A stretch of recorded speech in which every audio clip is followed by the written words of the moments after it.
Hello everyone, good evening. कैसे हो? Hope करता हूँ आप सब लोग अच्छे ही होंगे। So friends, UP triple C PET exam की स्पेशल क्लास में आप सभी लोगों का बहुत बहुत स्वागत है। सभी बच्चे एक बार बताएंगे वॉइस क्लियर आ रही है? क्लास को स्टार्ट किया जाए। सभी लोग एक बार वीडियो को शेयर कर देंगे ताकि और सारे बच्चे लाइव आ सकें। चलिए, सभी को गुड इवनिंग भाई। क्लास को स्टार्ट किया जाए। यहाँ पे डेली क्लासेस का टाइमिंग आपके स्क्रीन पे दिख रहा होगा। डेली सुबह 9 बजे क्लास होती है, 1:30 बजे दोपहर में क्लास होती है, शाम 6:30 बजे आपकी क्लास होती है। और ये क्रैश कोर्स अगर आप लोग नहीं परचेज किए हो तो परचेज कर लेना। रामबाण नोट्स हैं, वीडियो के डिस्क्रिप्शन बॉक्स में इसके मैं लिंक दे दिया हूँ। और दोपहर वाली अगर आप लोग वीडियो नहीं देखे हैं, स्टडी प्लान वाली वीडियो, तो जाके आप लोग देख लेना। बहुत ही हेल्पफुल वीडियो है। चलिए, पहला प्रश्न आपकी स्क्रीन पे आ गया है। यहाँ पे मिलान करना है। एक तरफ उपनाम है, एक तरफ नाम है, तो किनका उपनाम क्या है ये आपको बताना है। सभी लोग जवाब देने का प्रयास करेंगे। सभी को गुड इवनिंग भाई, सभी को गुड इवनिंग। चैनल पे पहली बार है तो सब्सक्राइब ज़रूर कर लेना ताकि जो भी UP triple S C PET exam की अपडेट आए या क्लास हो उसका नोटिफिकेशन आपको टाइम टाइम से मिलता रहे। अगर हम सीमांत गांधी की बात करें तो सीमांत गांधी अब्दुल गफ्फार खान आपका सही हो जाएगा इसमें, ठीक है। भारत का जो है सबसे वृद्ध व्यक्ति कौन है भाई? दादा भाई नौरोजी। ये उपनाम है सारे। महामना मदन मोहन मालवीय हो जाएंगे। भारत के लौह पुरुष वल्लभ भाई पटेल। तो यहाँ पे पहला का जितने भी लोग यहाँ पे बी जवाब दिए थे उनका आंसर बिल्कुल सही हो जाएगा। चलिए, अगला प्रश्न आपकी स्क्रीन पे है। 2 अस्पा एवं सिंह अस्पा प्रथा किसने शुरू की थी? बताइए सब लोग। सभी को गुड इवनिंग। 2 अस्पा एवं सिंह अपसा प्रथा किसने शुरू की थी? आंसर सोचने का अगर आप लोगों को ज़्यादा समय चाहिए तो आप लोग वीडियो को रोक भी सकते हैं। तो 2 अस्पा एवं सिंह अस्पा प्रथा किसने शुरू की थी? जहांगीर ने शुरू की थी। दूसरा का बी आपका बिल्कुल करेक्ट हो जाएगा। अगला प्रश्न है, दिल्ली के सुल्तान बलबन का जो है पूरा नाम बलबन था। जलालुद्दीन बलबन या इल्तुतमिश या कुतुबुद्दीन या गयासुद्दीन? बताइए सब लोग। दिल्ली के सुल्तान बलबन का जो है पूरा नाम क्या था? गयासुद्दीन जो है बलबन था। ओके, तीसरा का सी आपका बिल्कुल करेक्ट हो जाएगा। बाकी क्लासेस आपको प्लेलिस्ट में मिल जाएंगी, तो एक बार सभी लोग प्लेलिस्ट जरूर चेक कर लेंगे। उसमें आपको सारी की सारी क्लासेस मिल जाएंगी। और कल से जो आपकी क्लास होगी बहुत ही ज़बरदस्त क्लास होगी, तो एक भी क्लास आपसे छूटनी नहीं चाहिए कल से जो आपकी क्लासेस होंगी। ओके ना? चलिए, अगला प्रश्न का जवाब देंगे कि विक्रमशिला नामक प्राचीन विश्वविद्यालय की स्थापना बंगाल के किस शासक ने की थी? बताइए सब लोग। चौथा का जवाब दीजिए। विक्रमशिला नामक प्राचीन विश्वविद्यालय की स्थापना बंगाल के किस शासक ने की थी? वेरी इंपॉर्टेंट क्वेश्चन आपके एग्जाम के लिए। तो विक्रमशिला नामक प्राचीन विश्वविद्यालय की जो स्थापना की गई थी धर्मपाल के द्वारा की गई थी। चौथा का ये आपका बिल्कुल करेक्ट हो जाएगा। सती प्रथा का प्रथम अभिलेखी जो है साक्ष्य प्राप्त हुआ था कहां से? बताइए सब लोग। सती प्रथा का प्रथम अभिलेखी साक्ष्य प्राप्त हुआ था, कहां से प्राप्त हुआ था? 5 का जवाब देने का प्रयास करेंगे सब लोग। सभी को गुड इवनिंग, सभी को गुड इवनिंग। वीडियो को लाइक कर दो सब लोग। सती प्रथा का प्रथम अभिलेखी साक्ष्य प्राप्त हुआ था, एरण से प्राप्त हुआ था, ठीक है। आज टीचर्स डे है तो सभी लोग कमेंट बॉक्स में हैप्पी टीचर्स डे लिखेंगे ज़रूर से ज़रूर। चलिए, अगला प्रश्न है, महावीर जैन की मृत्यु निम्नलिखित में से किस नगर में हुई थी? बताइए सब लोग। महावीर जैन की मृत्यु निम्नलिखित में से किस नगर में हुई थी? पावापुरी में हुई थी, ठीक है। और कुंडग्राम वैशाली में इनका जन्म हुआ था। अगला प्रश्न यहाँ पे देख सकते हैं, अमेरिकी पत्रकार जो महात्मा गांधी के भारत छोड़ो आंदोलन के दौरान उनके साथ था, उनका नाम क्या था? बताइए सब लोग। 7 का जवाब दीजिए सब लोग। अमेरिकी पत्रकार जो महात्मा गांधी के भारत छोड़ो आंदोलन के दौरान उनके साथ था, उनका नाम था लुई फिशर नाम था। क्या नाम था? Louis Fischer. 7 का ये आपका बिल्कुल करेक्ट हो जाएगा। अगला प्रश्न, सुभाष चंद्र बोस ने फॉरवर्ड ब्लॉक पार्टी की जो है स्थापना कब किए थे, ये आपको बताना है। बताइए सब लोग। फॉरवर्ड ब्लॉक की स्थापना कब की गई थी? आप सभी को पता है कि सुभाष चंद्र बोस के द्वारा जो है फॉरवर्ड ब्लॉक पार्टी की स्थापना की गई थी। ये कब की गई थी? ये किया गया था 1939 में, ठीक है ना। 8 का डी आपका बिल्कुल करेक्ट हो जाएगा। अगला प्रश्न है, स्वतंत्र भारत के प्रथम विधि मंत्री कौन थे? 9 का जवाब देने का प्रयास करेंगे सब लोग। स्वतंत्र भारत के प्रथम विधि मंत्री थे कौन? सभी लोग 9 का जवाब देने का प्रयास करेंगे। स्वतंत्र भारत के प्रथम विधि मंत्री जो है कौन थे? तो वो थे आपके जो है BR अम्बेडकर। 9 का बी आपका बिल्कुल करेक्ट हो जाएगा। अगला प्रश्न यहाँ पे देख सकते हैं, भारतीय व्यापार में ईस्ट इंडिया कंपनी का एकाधिकार समाप्त किया गया था कब? 1793 या 1803 या 1833 या 1813? और कल से आपकी क्लास लेट नहीं होगी, ठीक है ना। बिल्कुल टाइम से आपकी क्लास होगी। 9 बजे क्लास होनी ही होनी है, 1:30 बजे क्लास स्टार्ट हो जाएगी, शाम 6:30 बजे भी आपकी क्लास वही टाइम से स्टार्ट हो जाएगी। तो कल से आपकी जो क्लास है वही टाइमिंग से होगी, लेट एक भी मिनट नहीं होगी। तो 10 का जितने भी लोग यहाँ पे सी जवाब दे रहे हैं 1813, उनका आंसर बिल्कुल सही हो जाएगा। निम्नलिखित में से किसे ब्लू प्लैनेट कहा जाता है? निम्नलिखित में से किसे ब्लू प्लैनेट कहा जाता है? सभी लोग आंसर करेंगे, किसे ब्लू प्लैनेट कहा जाता है? तो ये कहा जाता है पृथ्वी को, ठीक है ना। चलिए नीला ग्रह। अगला प्रश्न है, विश्व का सबसे ऊंचा पठार कौन सा है? सभी लोग जवाब देंगे, विश्व का सबसे ऊंचा पठार कौन सा है? बताएंगे सब लोग, विश्व का सबसे ऊंचा पठार कौन सा है? तो वो है तिब्बती पठार। कौन सा है? तिब्बती पठार। 12 का ए आपका बिल्कुल करेक्ट हो जाएगा। अगला प्रश्न यहाँ पे देख सकते हैं कि कौन सा पर्वत हिमालय श्रृंखला का अंग नहीं है? कौन सा पर्वत हिमालय श्रृंखला का अंग नहीं है? 13 का जवाब दीजिए, कौन सा पर्वत हिमालय श्रृंखला का अंग नहीं है? तो इसमें अरावली आपका नहीं है। 13 का ए आपका बिल्कुल करेक्ट हो जाएगा। भारत के दक्षिण छोर का नाम क्या है? बताइए सब लोग, भारत के दक्षिण छोर का नाम क्या है? भारत के दक्षिण छोर का नाम क्या है? बहुत ही नॉर्मल सा क्वेश्चन है, सभी लोग आंसर देंगे।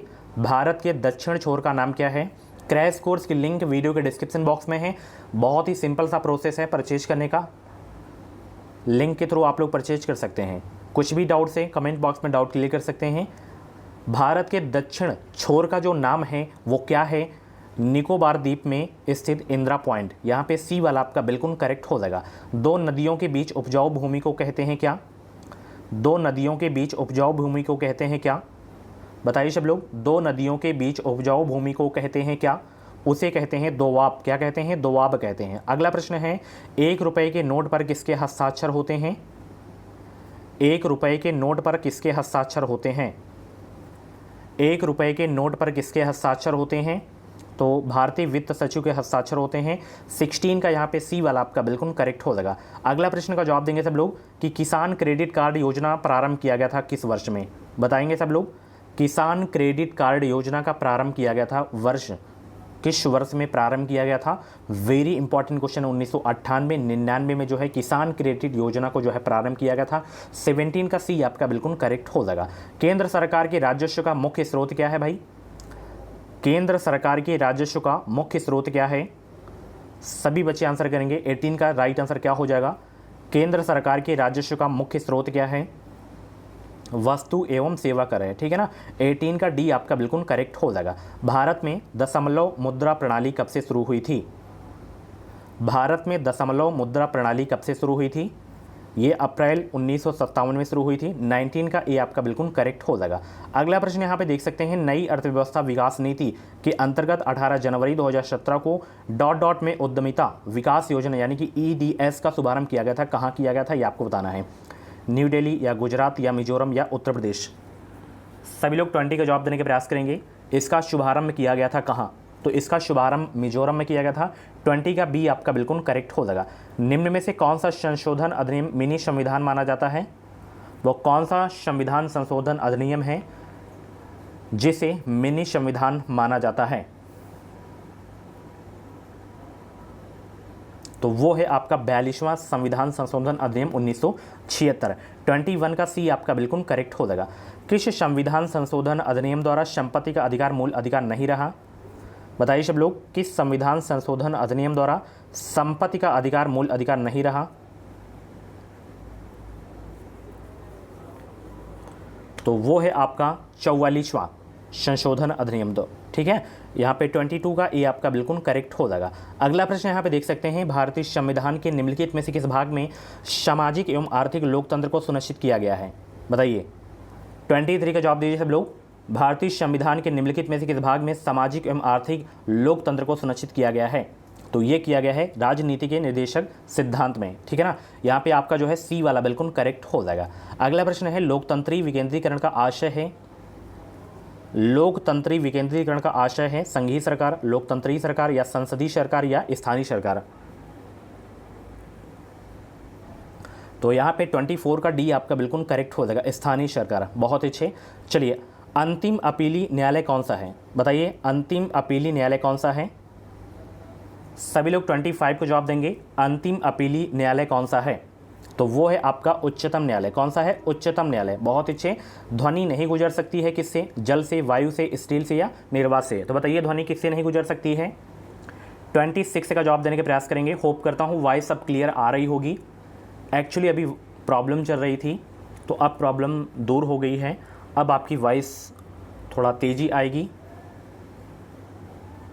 ध्वनि नहीं गुजर सकती है, निर्वात से नहीं गुजर सकती है, ठीक है ना। बाकी स्टील से, जल से, वायु से गुजर सकती है। कंप्यूटर की भाषा में रैम का पूर्ण रूप क्या है भाई? कंप्यूटर की भाषा में रैम का पूर्ण रूप क्या है?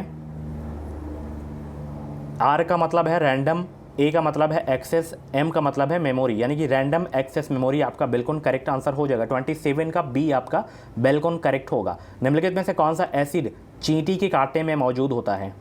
28 का जवाब दीजिए सब लोग। निम्नलिखित में से कौन सा एसिड जो है चींटी के काटने में मौजूद होता है? और कल से जो आपकी क्लास होगी उसमें रीजनिंग के क्वेश्चन, हिंदी, गद्यांश के क्वेश्चन, यानी कि बड़ी क्लास आपकी होगी, कम से कम 30 मिनट की क्लास होगी। चलिए, निम्नलिखित में से कौन सा एसिड चींटी के काटने में मौजूद होता है? वो है आपका फार्मिक एसिड। यहाँ पे 28 का ये आपका बिल्कुल करेक्ट होगा। मनुष्य के शरीर में कुल कितनी हड्डियाँ होती हैं? मनुष्य के शरीर में कुल कितनी हड्डियाँ होती हैं? बच्चों वाला प्रश्न है। 206 हड्डियाँ होती हैं। यहाँ पे 29 का बी आपका बिल्कुल करेक्ट हो जाएगा। अगला प्रश्न का जवाब देंगे कि चेचक के लिए टीके यानी कि वैक्सीनेशन का आविष्कार किसने किया था? बताइए सब लोग, किसने किया था? चेचक के लिए टीके का आविष्कार किसने किया था? एडवर्ड जेनर ने किया था। 30 का सी आपका बिल्कुल करेक्ट हो जाएगा। सदैव में संधि कौन सी बताइए? सदा धन एव इसका संधि विग्रह होगा। संधि आपको बताना है, संधि कौन सी है इसमें? तो सदैव में जो संधि है वृद्धि संधि है। सदा धन एव इसका संधि विच्छेद होता है। अगला प्रश्न, जानने की इच्छा रखने वाले के लिए शब्द क्या होगा? जानने की इच्छा रखने वाला के लिए शब्द क्या होगा? 37 का जवाब दीजिए सब लोग। जानने की इच्छा रखने वाले के लिए शब्द क्या होगा? जिज्ञासु हो जाएगा। यहाँ पे बी वाला आपका बिल्कुल करेक्ट हो जाएगा। निम्नलिखित में से एक वाक्य अशुद्ध है। कौन सा वाक्य अशुद्ध है ये आपको बताना है। 38 का जवाब देंगे सब लोग। निम्नलिखित में से एक वाक्य अशुद्ध है, इस बात का स्पष्टीकरण करना आवश्यक है। ये वाक्य आपका अशुद्ध है, बाकी सब आपके शुद्ध वाक्य हैं, ठीक है ना। चलिए, दाता शब्द का स्त्रीलिंग शब्द क्या होगा? दाता शब्द का स्त्रीलिंग शब्द क्या होगा बताएंगे सब लोग। दाता शब्द का स्त्रीलिंग शब्द क्या है? दात्री हो जाएगा। क्या हो जाएगा? दात्री हो जाएगा। 39 का सी आपका बिल्कुल करेक्ट होगा। भिन्नार्थक शब्द का चयन कीजिए आप लोग। भिन्नार्थक शब्द का चयन कीजिए। भिन्नार्थक शब्द कौन सा है बताइए सब लोग। 40 का जवाब देने का प्रयास करेंगे। बहुत अच्छे, सभी को गुड इवनिंग।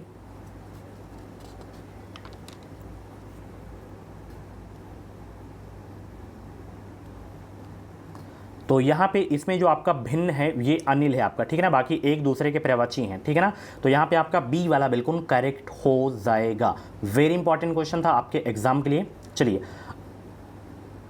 अनिल जो है आपका वायु का पर्यायवाची है। अगला प्रश्न यहाँ पे देख सकते हैं, झूलती मीनारों वाली एक मस्जिद भारत के किस शहर में स्थित है? झूलती मीनारों वाली एक मस्जिद भारत के किस शहर में स्थित है? ये स्थित है अहमदाबाद में, ठीक है ना। 61 का बी आपका बिल्कुल करेक्ट होगा।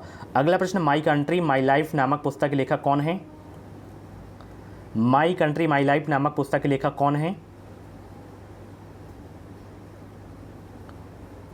L.K. आडवाणी इसके जो है लेखक हैं, माई कंट्री माई लाइफ के, ठीक है ना। चलिए, राष्ट्रीय आहार संस्थान कहाँ स्थित है? 63 का जवाब दीजिए। राष्ट्रीय आहार संस्थान कहाँ स्थित है? तो ये स्थित है हैदराबाद में। कहाँ स्थित है? हैदराबाद में। बहुत अच्छे। खेलों में उत्कृष्ट प्रदर्शन के लिए निम्नलिखित में से कौन सा पुरस्कार दिया जाता है? 64 का जवाब दीजिए। खेलों में उत्कृष्ट प्रदर्शन के लिए निम्नलिखित में से कौन सा पुरस्कार दिया जाता है? तो अर्जुन पुरस्कार दिया जाता है। 64 का बी आपका बिल्कुल करेक्ट हो जाएगा। राष्ट्रीय युवा दिवस किस दिन मनाया जाता है? Very very most important question आपके एग्जाम के लिए। चलिए बताइए सब लोग, राष्ट्रीय युवा दिवस कब मनाया जाता है? 12 जनवरी को, और अंतर्राष्ट्रीय युवा दिवस 12 अगस्त को, ठीक है ना। चलिए, बहुत अच्छे। अगला प्रश्न यहाँ पे देख सकते हैं, निम्नलिखित में से कौन सा एक सुमेलित नहीं है? बताइए कौन सा एक सुमेलित नहीं है?